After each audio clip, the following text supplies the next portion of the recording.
Hello, my name's Debbie Warne and I attended CWTP course from 2019 to 2022.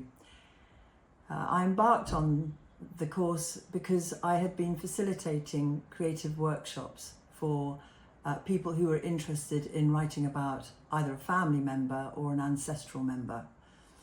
And this had come about because of a valuable personal experience of my own when in 2008 I discovered a laundry box in the back of the family attic in which contained my maternal grandmother's diaries and journals and writings of her own travel throughout Palestine, Europe and as far away as Africa.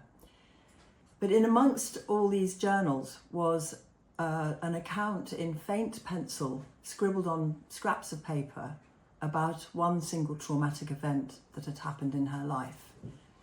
And this was something that affected both her and my mother when they came home.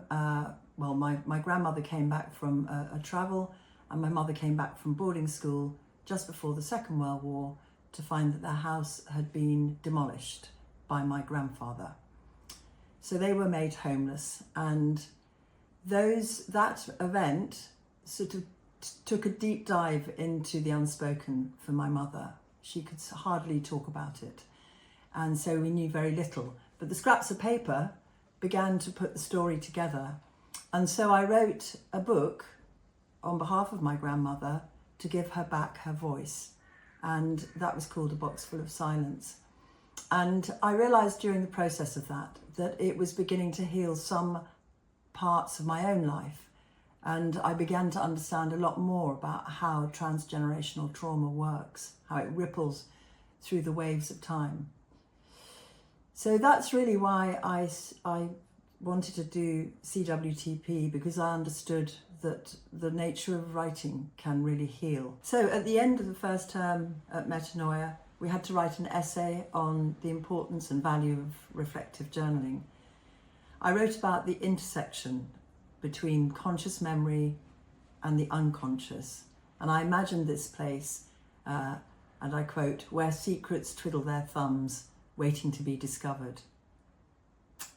And since then, my training in CWTP has been a continual journey of unearthing those sacred children in what I call, or the Greeks call, a place of the temenos, a divine place. And I couple that with something that I wrote in my dissertation, and I was really interested in Freud's ideas of deferred action, where a traumatic event seems to become hidden and then it'll appear at another point in time. And what I wrote in my synopsis was, it seems that all history, including autobiography, is written as a return in which autobiographical perspective must contain the second reading of an experience. That last bit is Gustav's words.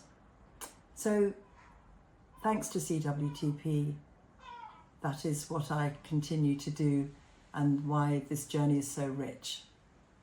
Thank you and good luck.